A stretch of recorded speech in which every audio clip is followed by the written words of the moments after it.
Good wishes alone will not ensure peace. Alfred Nobel.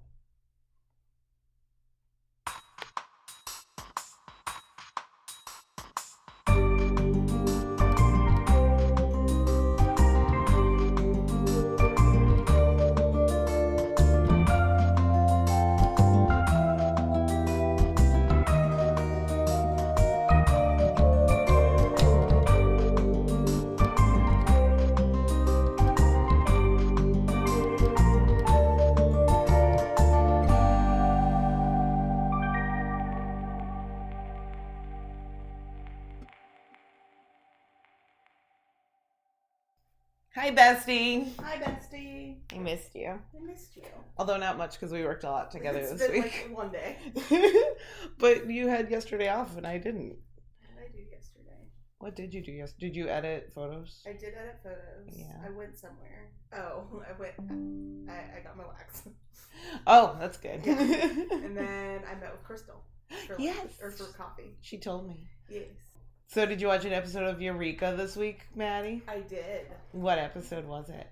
I watched the one we were supposed to watch. Titled Nobel. Yeah, pretty close. It was season 1, episode 6, Dr. Nobel. I knew half of it. Yeah, you did. I did watch the whole episode though. All right. This episode aired August 22nd, 2006. It was directed by Jeff Woolnough. Woolnough? N-O-U-G-H. So, I don't know. Woolnough? Sure. It was written by our creators, as well as Dan E. Fresman and Harry Victor. So, we ready to talk about the episode then? Let's get into it. Let's do it. So, when we open the episode, we're in the Jeep with Carter and Zoe. We are, like usual. Yes, they're Zoe's having a fit because she has to do community service to do. Yes, volunteering that he then reminds her is not volunteering, it is community service. Yes. Because she pulled the fire alarm during her IQ test. I don't blame her. I mean, I have to ask myself, why was she scared? Was she scared she wouldn't do well? Well, I mean, she's in a school full of geniuses. Yeah. I don't necessarily blame her. Yeah. And then, of course, Carter's the one that arrested her. Always. Because if your parent can't arrest you... Who can? Zoe calls him names, and then he calls her a delinquent, but immediately regrets it and apologizes. Except makes a big joke out of it, too. As he tends to do. Yeah. Parenting is hard, though. Parents have feelings. They mess up, too. They snap. They get frustrated. Yeah, absolutely. Two parentless millennials say. Yeah. Oh, you mean childless millennials. We have parents. Yep, that's what I meant to say. I mean, I have a mom. And my dad has passed, but I had a dad. I have both. Clearly, the hour of traffic I just sat in has fried my brain, despite being fully awake. That's totally all right. You have your coffee. We'll get through this. We will get through this. I don't know if our listeners will, but we will. Although, even though we're both childless, not parentless, childless, my sister has kids, and I watch her go through it with her kids, and we have friends who have kids who go through it. Yes, so I get it. Parents have feelings; they mess up too. But I wrote that it's good that Jack sees that he messed up and tries to take it back, but then jokes about it with it always sucks, huh? And that to me, honestly, that's not bad parenting to me. That's just it's their relationship. 100%. They're both smart asses. They have this jokey, smart ass relationship that works for them. Yes, and it's also very early 2000s humor. Yes. What year was this? 2006. Yeah, early 2000s, parent-child relationship humor. It was very common for the teenager to be snarky and the parent to be snarky back. Yeah. I grew up in the South. That did not fly. I tried it. It didn't work. But I feel like Northern culture, it's totally normal. It absolutely is, because when I was a teenager, oh no, I wouldn't dare. Right. Now it's totally different. But pretty much when I got to college is when, if my dad ribbed on me, I would throw it right back. Right. And I remember one day he called me a smartass, and I told him, well, I'd rather be a smartass than a dumbass. And he looked at me, and the look on his face was just shock. And then he just busted out laughing. He's like, all right, like basically saying, you're my kid. Yeah. I learned my dry, like, one-liner sense of humor pretty early, and I still remember the first joke I ever made. Like, not like knock joke, like joke that I literally came up with on the spot. Yeah. And it defines my whole sense of humor to this day. And my parents and I were on vacation. We were in the car in Disney, actually. And my dad was driving around. We were going to a restaurant, and my mom's like, "Do you think you know where you're going?" And my dad, he's made a couple U-turns at this point. My dad says, "I don't think, I know." And me, probably 5 or 6 in the back seat, just goes, "I don't think you know either." I know. I don't think you know either. And I still remember my parents, like, silent shock and then just dying laughing. And ever since, that's been my exact sense of humor. Of just dry one-liners. Like, it was perfect. Comedic timing. Yes. Your comedic timing is perfection. What were we? We need to record ourselves while we're driving at work. We do. We need to these mics would be perfect for that. They really would. But I don't even remember what you said the other day, but we were in stitches coming back from our event. It was something observational. Yeah. And we also, I think, even in the moment said, why do we not have microphones? Often. All right. So, yes, they have a great, fun, joking relationship. It works. But Zoe is trying everything, including jail, to get out of hanging out with the old folks. You know, like, I respect older generations. Mm-hmm. But also, having had grandparents and great-grandparents in nursing homes, I don't blame her. Yeah. They're not the most fun place to be. They smell like canned spinach. Oh. Like, there's always a distinctive smell, but I never put my finger on what the smell was. It's always like a vinegary, like, spinach smell to me. Oh. And I don't know why. At least all the ones I've been in. Yeah. And like, part of it is like their food and all that. But like, it's just vinegar and yuck. Like, I don't love it. Yeah. And like, it's kind of sad and scary to be in those nursing homes with people that aren't there. Yes. And if that's your experience with nursing homes, I get why she's trying so hard. Yeah. To get out of this madness. My sister actually worked at a nursing home for a hot minute in high school. A saint. And in like the lunchroom or something, but so she also probably smelled pretty sure she hated every second of it. They're grumpy and they have every right to be. So then, after Zoe is trying to get out of working with the old folks, we go back to Global Dynamics, and Fargo is getting his own office. He is, well deserved. Yes. I mean, have you ever had your own office? At my house. I've never had, like, anything with walls. Yeah, I've never had anything. But I had a cubicle once, and I felt really cool. I would like a cubicle. Because I had a cubicle. I had my own. I'm convinced that IL2 should give me a cubicle. Yeah. Just to sit and hide. I would love some place to just hide. You could take. There's one that's not being utilized right now. I know. There's actually like 3. Yeah, but I had a cubicle when I was doing product photography. Oh. And so I decorated it with like stuff, like pictures and little dumb tchotchkes and stuff. It was kind of fun. I don't have a desk per se at work. None of us do. We're all shared desks. Yes. But I have claimed one. You have. You have staked out your space. Here's the thing. I didn't until no one else used that computer. It is not one of the favorite spots. Right. Which is silly. Because it's amazing. It's the best spot. It is prime realty. It is. And so slowly I've just turned it into my desk. Yes. And my new little crochet friend is going to live there. Yes. I like that. Yes. It's nice to have a space. Yes. So good for Fargo. Good for Fargo. It is a symbol of status and rank. Yes. in the bowels of GD. Indeed. Yes. It's like a closet. It is. It's like a storage closet. It's an old storage closet.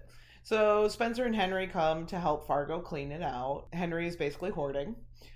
One man's trash is another man's treasure. 100%. So he just takes a bunch of stuff and he's like, I'm just gonna go put these in my house. I love to offer to help people clean out places. Because you want to hoard more things? I just want their things. Well, you don't need this. And they're like, yeah, you're right. I'm like, I need it.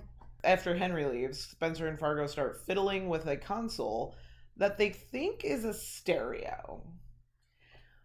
Really, guys? Made me so... Like, in what world did that look like any kind of stereo? Any kind of... And they're science guys. Like, we're camera people. Right. So I have a collection of antique, like, old cameras. If I saw a super old camera, not digital, you know, like, even back to, like, something with bellows or something like that, I wouldn't be like, oh, is this a video camera? Like, I know what it is. Like, it literally looked exactly like any console I've ever seen of, like, a computer console. I could imagine them thinking, oh, is this from the space race? Yeah. That could have been. Is this a console for another room? Like, but a stereo? Really, guys? Like, that was just bad.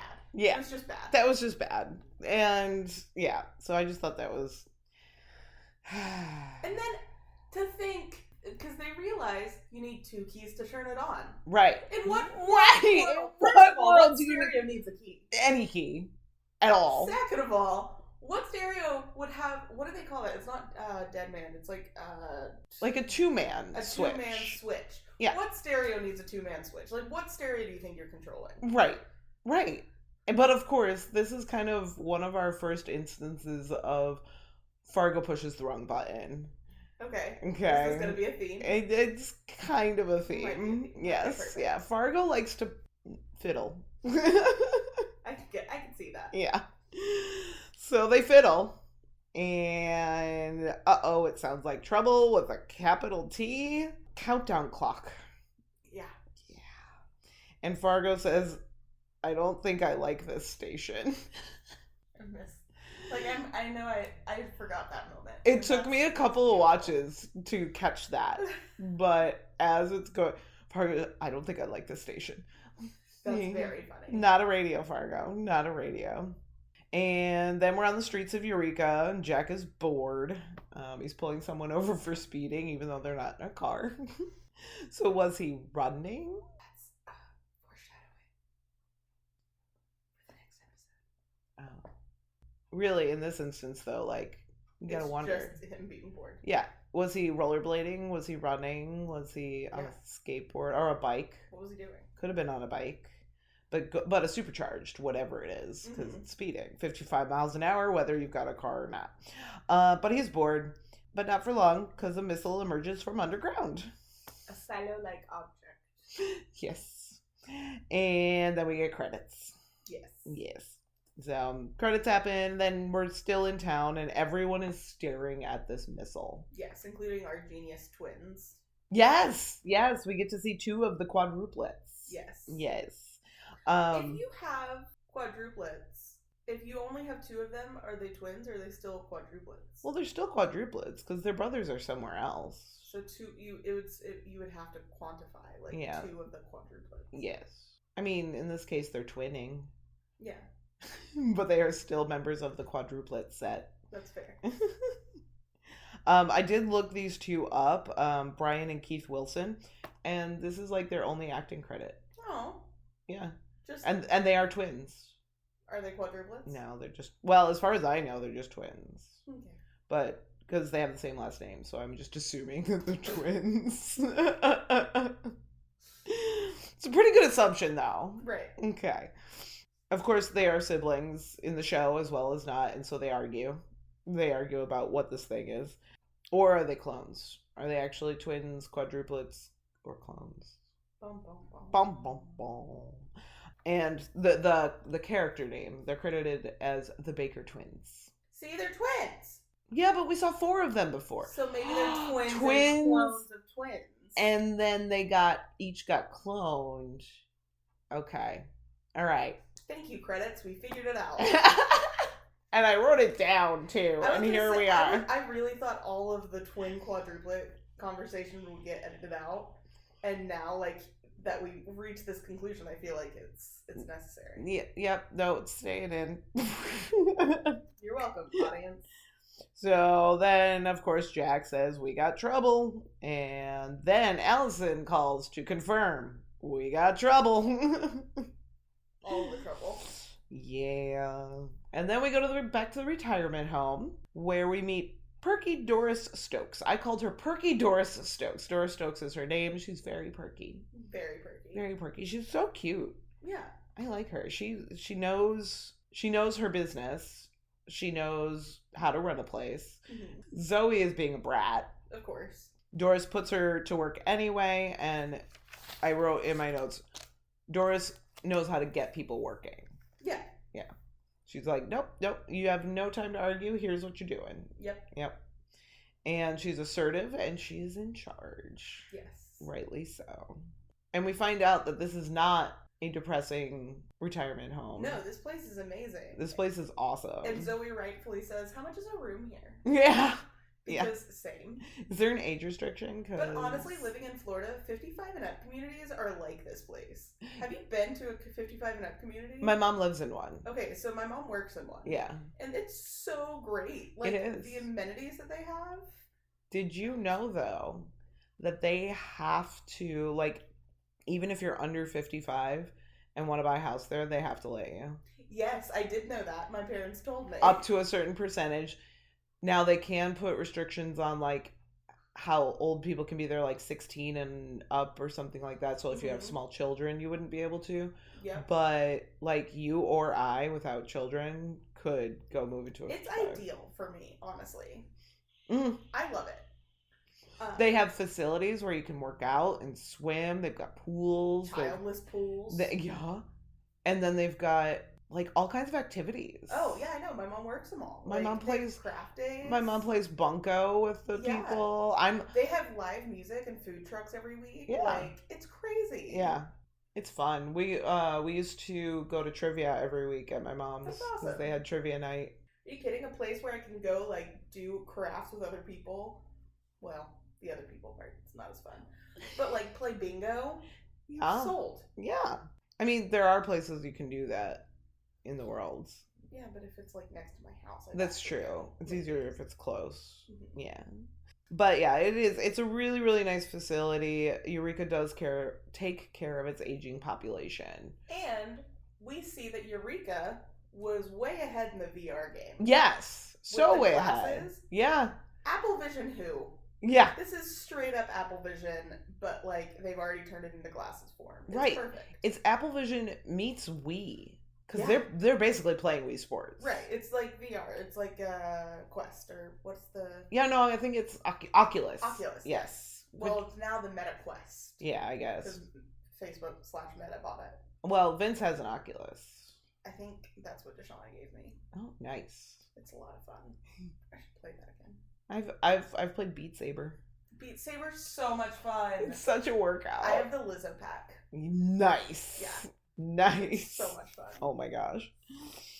Of course, though, when Zoe sees this VR setup, she doesn't know what it is. Yeah, she thinks they're all like just senile. Senile. She's making assumptions. And Doris recognizes Zoe's humor, though.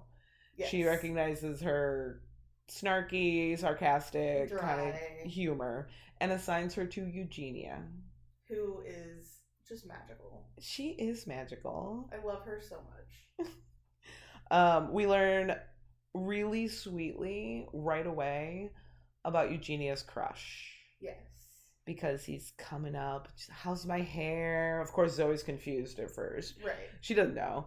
But she's like, it's fine. How's mine? Yeah. Why are we talking about her? But yeah, it's Eugenia's crush, her old flame, something. Mm-hmm. And kind of a sadly sweet moment where she says, you know, that used to be me. Oh, you used to talk to yourself. No. No, that he used to talk to me about all this stuff. And it's sadly sweet, you know. It is. So then we get back to Stark's office, and we get more cryptic talk as Jack and Allison come in. But what's popping up all over town apparently is not missiles. That's what Stark says. They're not missiles. Stark doesn't know what they are, but they aren't missiles. They're not missiles. And Henry's on it. Because Henry, he's on everything, He's right? on everything. He's got this. Carter's convinced they're death rays, which I love. Well, and Henry even says, basically, that it's a death ray. Right. And Carter says, why didn't you just say death ray? Yep.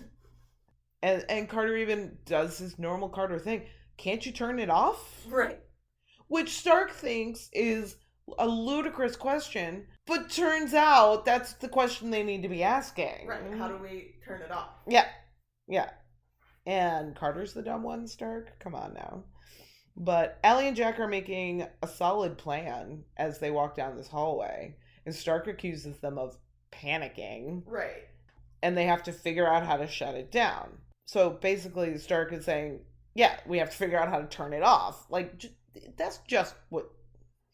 Stark's issues with Jack kind of drive me insane.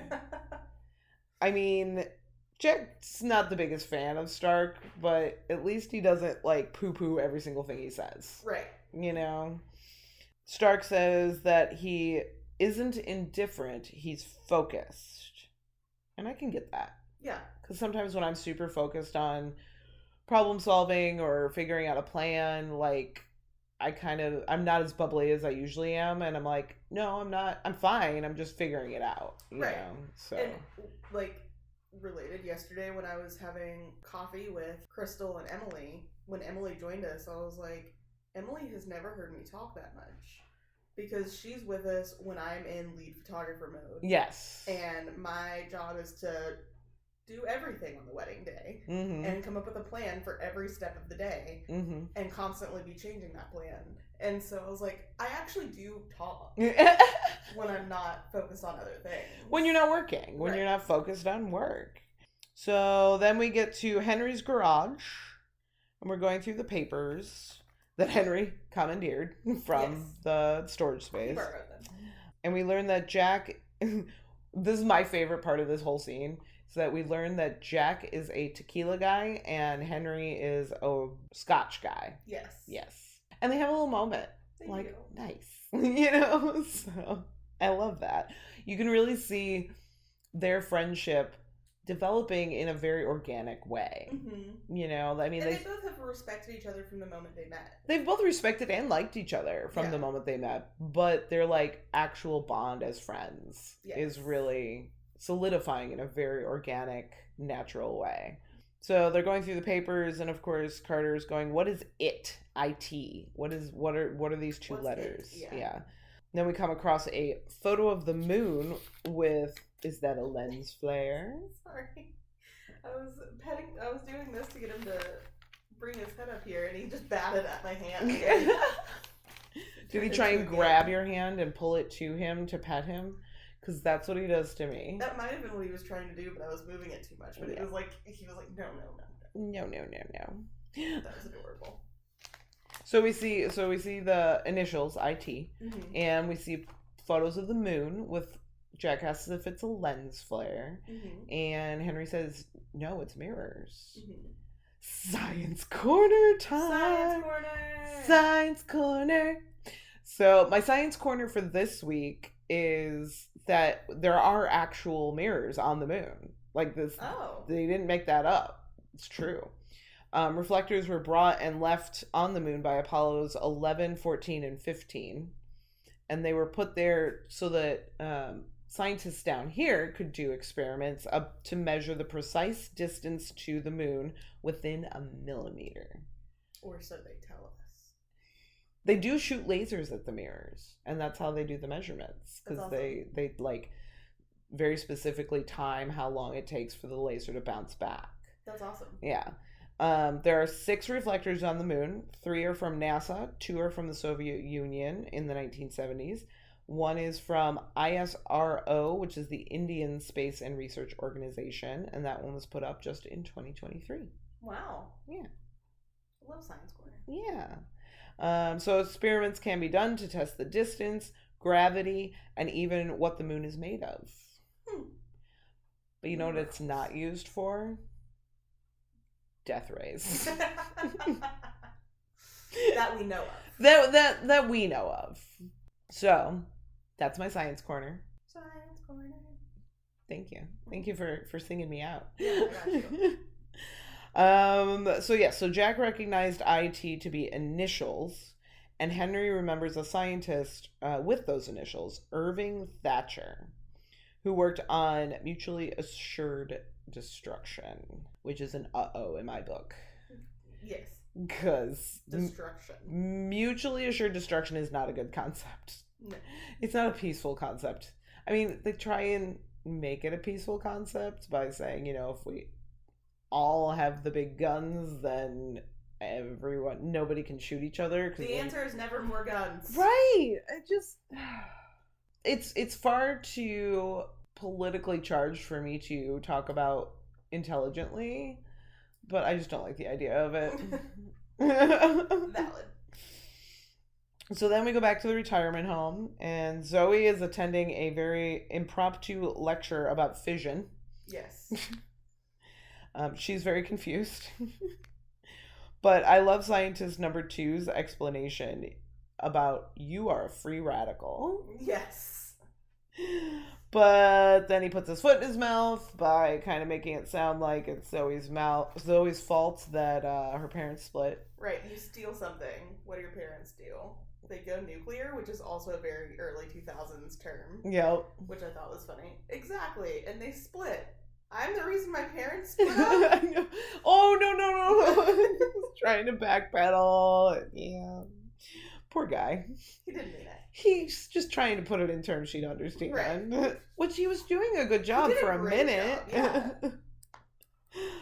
And then my next note is I love Eugenia. Because Carter says, I'm looking for a retired scientist. And she very dryly says, swing a cat. Yep. First of all, don't swing cats. They would not like that. Kitten does. Like, she loves when I swing her around. Not by her tail or anything. I was going to say, what I'm imagining is like swinging a cat by the tail. Oh, I just kind of take her by the upper body and I just kind of swing her around and she pretends like she hates it, but then when I stop, she gets sad. Oh, poor kitten. Then we get Jack. Jack is going to Dr. Thatcher's room and gets him, but he's skeptical because Dr. Thatcher is talking to himself. Yeah, he's clearly not all there. Yeah.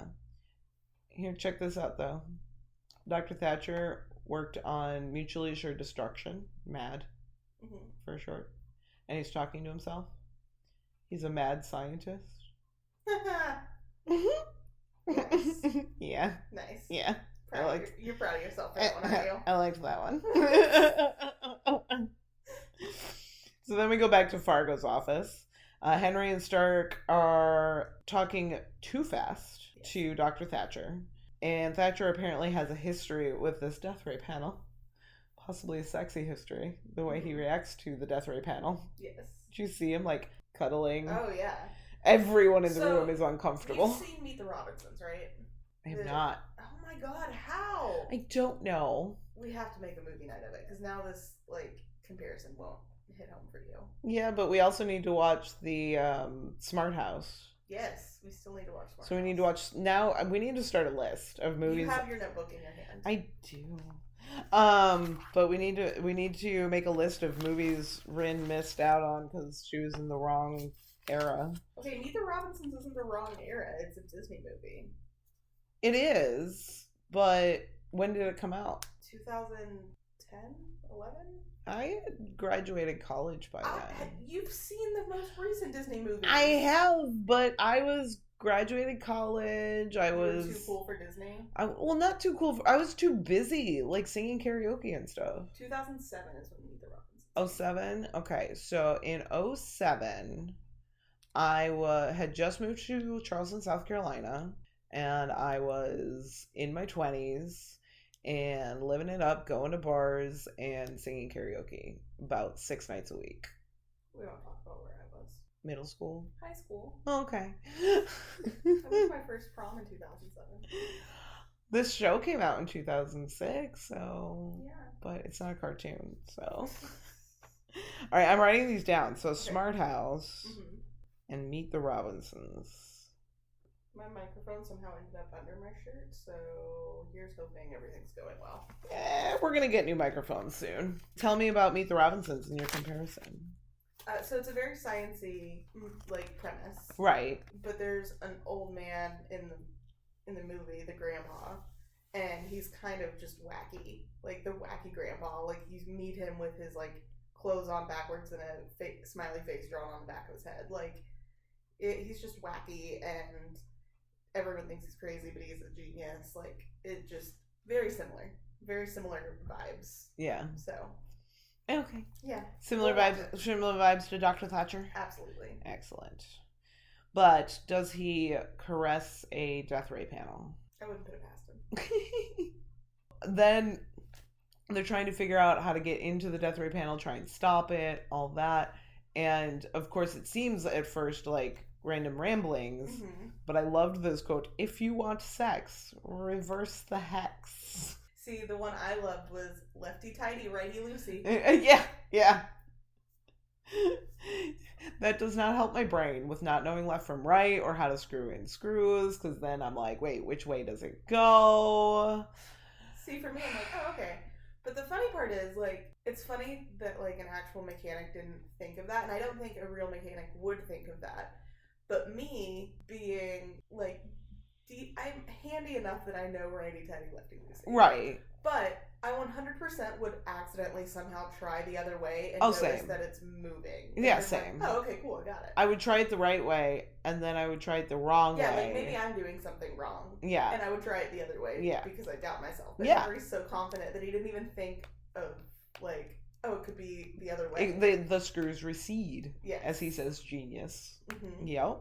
Oh, I did write down righty loosey, lefty tighty also. It's just so good. Then they bring Thatcher to the sheriff's office, which I always wonder why. Yeah. Like, you didn't put him in a cell. You didn't, like... Why did you bring him all the way back down to the town? Yeah, just leave him in the thing. Yeah. Leave him in the control room. Very weird. There's no reason to go to the sheriff's office at this point. Henry and Stark are trying to figure out wires, and they think they did it, but they actually shortened their time frame. And they're like, they cut the blue wire, and oh shoot, there's a shortened time frame, and they say, let's not cut any more wires. Yes. Let's not cut any more of those. Probably a good idea. Probably shouldn't have cut the first one if you didn't know what you were doing. Right. So back at the sheriff's office, Thatcher is still science rambling, and that's all the notes I have for that one. Just more science rambling, something about gravity with the water. Yeah. I didn't feel like that scene even belonged. Like, was that just to fill for time? Probably. Yeah. It probably had, like, more, and then they cut it down, and then because of the cuts... It made no sense. Yeah. Irrelevant. So then we go back to GD, and Stark's phone rings. He answers with, "What?" But then he softens when he hears that it's Allison, which I thought it was really sweet. Like, your relationship to Stark is very strange. It is very complicated. It's a very complicated relationship with Stark. Because when he shows his sweet side, I get him. And, like, I think it's sweet, and you see that. And when he's being all arrogant and puffy, that's when I'm like, oh, please, go home. I just like him both ways. Yeah, I know. I take him as he is.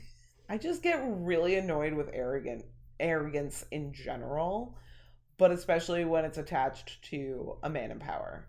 Because I'm like, just because you're a man in power does not mean that I'm not gonna give it right back to you. I don't know if it's arrogance so much as like a focus or the no nonsense aspect of him that drives you insane. I don't think it's because I like no nonsense. It's the I'm right, everyone else is wrong. Okay. And what I think is, I hate that. I hate it when it's done in a cocky way.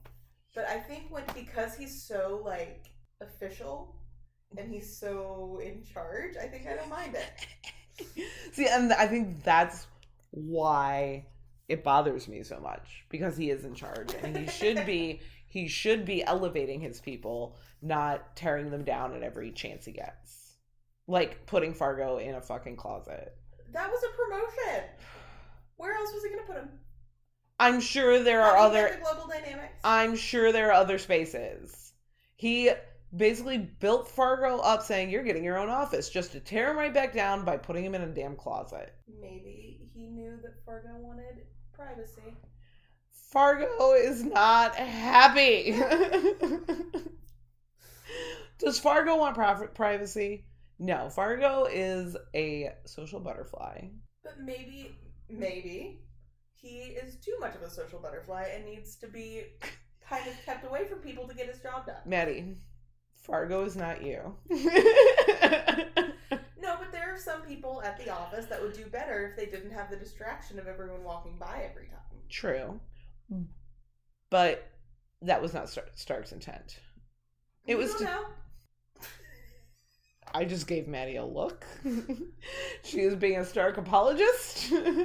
But that's okay. I like Stark as a character. I know you do. I like Stark as a character for sure. He's fabulous. But yes, I have a complicated relationship with the character. But I find it really sweet though when he softens at the sound of Allison's voice. Because he does. He cares about her a lot. Hold on. I have notes that I can't read. That's right. Allison is talking about using some sort of tech, and he's opposed to using experimental, dangerous tech that hasn't been tested until he finds out that Jack will be the subject. And then he's all for it. He's all about it. Yep. Carter will do. So then we get this Vulcan mind meld between... I literally wrote down mind meld. Well, because they do. They call it a Vulcan mind meld. It's a Star Trek reference. Yep. But yeah, they call it a Vulcan mind meld between Carter and Thatcher. And Allison's strapping Jack down, and he goes, kiss for luck?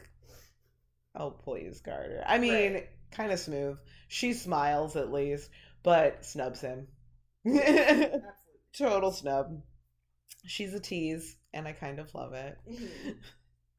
And then we see the mind meld happen, and Carter is getting flashes of Thatcher's life and work and romance and all the things. But we still don't know how to stop it. He comes out of it screaming, but we still don't know how to stop it. But it's time to go see his girl. So cute.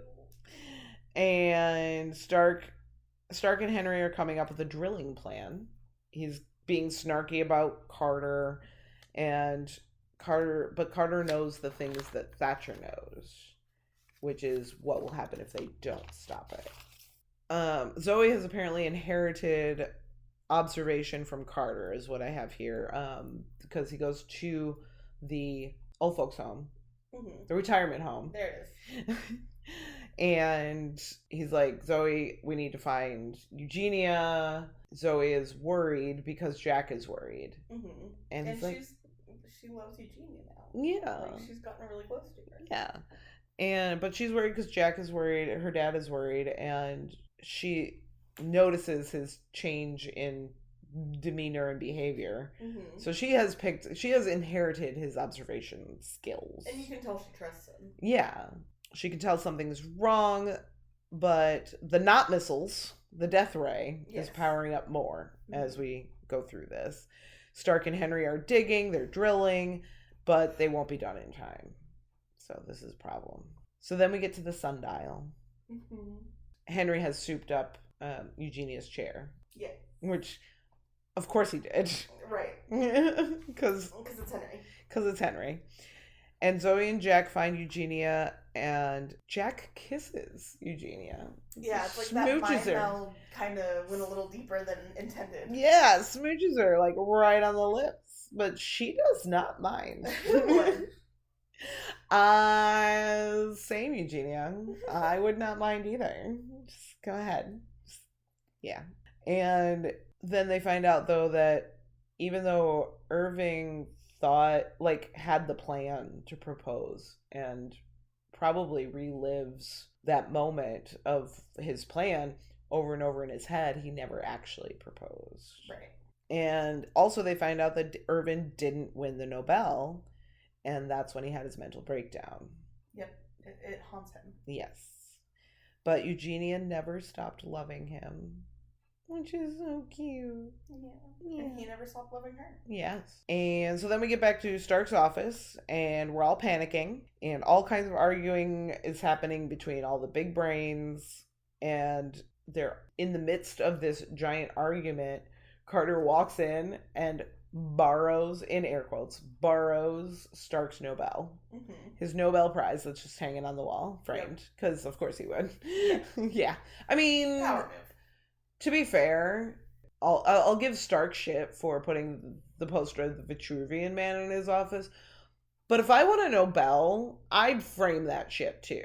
Yeah. Like, yeah, no, put that up on your wall. Right. That's like having your PhD up on your wall. Like, you Correct. earned that. Amen. Yeah. So I can't blame him for that. Right. But Jack breaks some glass, pulls it off the wall, and borrows it, and has a kind of an interesting plan to try and help Dr. Thatcher remember how to do what he needs to do. But Stark says that he misses Sheriff Cobb. Call back to Sheriff Cobb. Sheriff Cobb, I don't think, was busting into his office, breaking glass, right. And he probably just kind of let Stark do what Stark needed to do. Right. But here's, I guess, was Stark the director? No. Before? No. He came in right after. I know, but like, remember when he came in and he's back to Eureka? Okay, so he did know Sheriff Cobb. Right. He just wasn't director when Sheriff Cobb was there. Okay. So then we get to a theater. We're in the theater. Stark is being snarky. Fargo is turned on by Joe. Joe's like, eyes front, buddy. That was so great. That was great. I mean, to be fair though, to be fair to Fargo, same. Heard. Because Joe's looking good. She looks amazing. With a garter. She just flashes that. When was it It was a garter holding a gun. Yeah. Yeah. A holster, yeah. Yeah. I couldn't remember if it was a knife or a gun all of a sudden. Yeah. No, it was definitely one of her guns. Yep. Small one this time. Oh, yeah. It's a garter. And she's wearing a short skirt. Right. You know, not super short, but like T-length, mm-hmm. whatever. So they are we find out they are staging a Nobel award ceremony mm-hmm. so that Irving can give his Nobel speech. Yes. And Eugenia says he's been carrying that around for 40 years, which again, sweetly sad. Mm-hmm. Sadly sweet. One of the two. And his ramblings are now starting to make sense. Mm-hmm. Because before he was talking about the windows on the bus, and so he starts his speech with the wheels on the bus. Mm-hmm. But it makes sense. Go round and round, go round and round. You build bigger guns, we build bigger guns. And so he tried to ensure world peace by making the deadliest weapon in the universe. Right. This was like a very short condensation of Oppenheimer, basically. Yes. So you know. Yes. I don't know if you watched Oppenheimer. I did not watch the movie. I kind of know the story, though, right. and I know the quote from Oppenheimer, and I am become death. Yeah. Something like that. Or I guess I don't know the quote, but I've heard it. So he gives his speech, and time is running out, so Carter says, Doctor, you are needed. And he kind of figures out where he is and what's happening. He kind of snaps out of his breakdown that he had 40 years ago. Mm-hmm. And which I don't know if that would actually happen. Like if it would just suddenly click because you got to give a speech. I mean, I don't think he would be back to normal all the time, but have that moment of lucidity. It's or it would be like when you watch, I don't know, maybe they don't show up on your timeline, but like someone in a retirement home that has dementia and they play a song that they used to know and like they're lucid for a little bit because that song kind of puts them in that time frame. Okay. Their brain worked that way. All right. So it could like trigger. Okay. But I love I have to assemble my crew. Yes. Your crew. So go cute. Assemble, because that's amazing and I love it. So they have it's the cutest hero walk ever. Yes. With the 4 old scientists. So and they're walking to a song called Eve of Destruction. Oh, that's perfect. By This version was sung by P.F. Sloan. Just wanted to give that credit out there. Little shout out to P.F. Sloan, who was a singer back in, like, I think the 60s. But still, Eve of Destruction is the name of the song. And it's basically talking about mutually assured destruction and all of that. And they only have 30 seconds once they get to it to stop it. And the keys don't work. And so then they kick it. Because it's old-timey, like a TV. Yep. You just kick it. And yay, it's done. Everybody's celebrating. But that celebration is then cut short. Because the second strike launch is initiated. Because somebody cut the blue wire. Cut the wrong wire there, Henry. So Carter, of course, thinks of re-aiming. Mm-hmm. And they're like, no, all these calibrations and things have to happen. But it's Jeep to the rescue. Yes. Henry, does this thing have airbags? This poor Jeep. This poor Jeep gets destroyed. How many times have we seen it destroyed now? At least twice. Well, that's what I should be keeping a running tally of. Jeep destruction. Poor Jeep. But it's like kicking the console. Mm-hmm. He just rams the Jeep into the not missile, and the missile, or the death ray, it missed, but it just hit the Jupiter rover. Whoopsie. But everything in the world is not dead, so I guess it's still a win. Yes. And it wasn't the whole world. It was going to be Russia, Moscow. Yeah, but that would have then started World War III. Big problems. Yes. So we basically saved the world. We did it. So Jupiter rover, sorry. And then Stark is pouting. I have in my notes Stark is pouting about his Nobel. Always. Yep. I would be too, though. It's a Nobel. He did earn it. It's a Nobel Prize. He did. And it does have his name on it. Right. So it's not like he can keep it forever. Right. Like, no one in Eureka could fabricate another one. Right. You don't have some sort of genius graphic designer on your team. Right. Come on. Then we see Eugenia and Irvin making out like teenagers on a bench, which is super cute. Adorable. Allison and Carter are talking, and they say, it's nice to know that feeling can last a lifetime, yet kind of depressing. Say the two divorced people. So I get that, why couldn't we make our loves last a lifetime, right.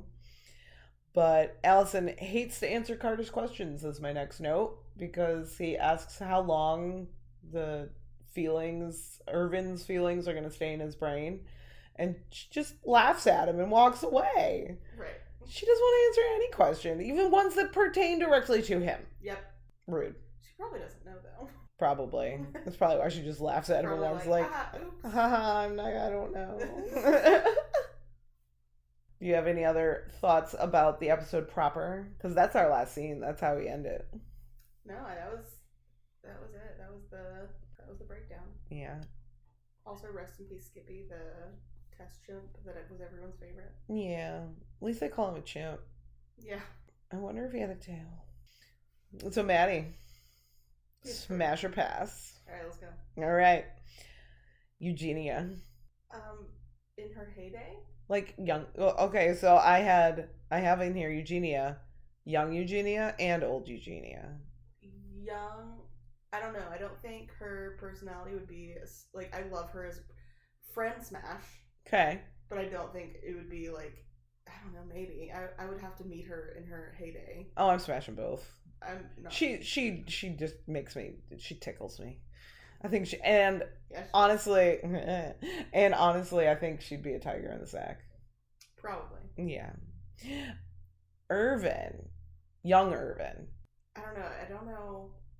Because we see him in flashbacks. He's kind of a looker. Smash. Yeah. Old Irvin? I have to pass. Yeah, pass on the old Irvin. Yeah. Kind of smash the young Irvin, though, because he's kind of a looker. Yeah. He was cute. The Baker twins. Pass. They're funny. I mean, it would feel like it would have to be a threesome at that point. Yeah. And they would just be arguing the whole time. True. And I can't. Yeah, no, that wouldn't work out. What about Doris Stokes? Pass. She's too sweet. Oh, I'd smash that. She knows her business. She knows what she's doing. She's assertive. I like that. Well, I do too, but she's too bubbly. Oh, see, I think assertive and bubbly are the perfect combo. Not for me. Kristen Chenoweth, yes, please. Oh no. Yeah. Not for me. As Glinda the Good Witch. Either of the scientists teaching Zoe. Pass. Pass. It's an age thing for me though. Like Yeah. I'm a little. There's a limit for me. You know? Okay, all right. There's an age limit. For me. I get that. But they can teach me science any day. Oh yeah, absolutely. I feel like they'd be the best teachers. Yes. What about the death ray panel? We all know Irvin is going to smash. Pass. Pass.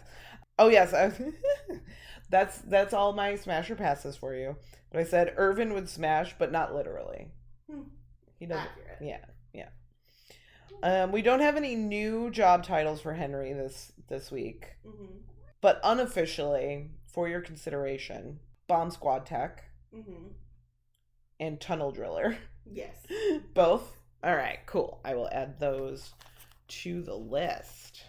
It's so funny. Some of these episodes we do, and it's like 20 minutes, and then other times it's like we spend an hour, and I'm like, oops. I think our shortest, edited episode was 36 minutes. Oh wow. Yeah.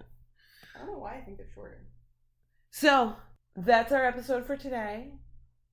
I do want to say in this episode of ours that everyone should follow us on their podcast platforms so that you know when we drop new episodes. Every Monday. I noticed that one episode has fewer listens than the next episode, and I'm wondering, did people just miss it because they didn't know about it? Because you'd think that people would go in order. You would think. But in any case, follow us on your podcast platforms so you know every time an episode drops, and you can listen to us ramble on and on about Eureka and other things in our lives. And until next time, bye, bestie. Bye, bestie. Madi and Rin are a pair of best friends and photographers. We have no affiliation with Sci-Fi Channel or the producers of Eureka. This podcast is for fun, and everything we say is our own opinion and thoughts. Nothing is official. Email us at youshouldwatchpod1@gmail.com. That's youshouldwatchpod, the number 1, @gmail.com. Find and follow the show on Instagram at You Should Watch Podcast, all one word. Find and follow Maddie on Instagram at Anna Madison Photography, all one word, and find her on the web at annamadisonphotography.com. Find and follow Rin on Instagram at Rin Photo Studio, all one word, and find Rin on TikTok at Wonderin. That's WONDERRIN. Be warned that the TikTok is scattered and ridiculous and contains lots of cats. A big, big thank you to John Eric Copeland for the use of his song written for this podcast as the intro and outro for this show. John Eric Copeland is the founder of From the Moment Music at fromthemomentmusic.com. Thanks for listening. Bye, besties!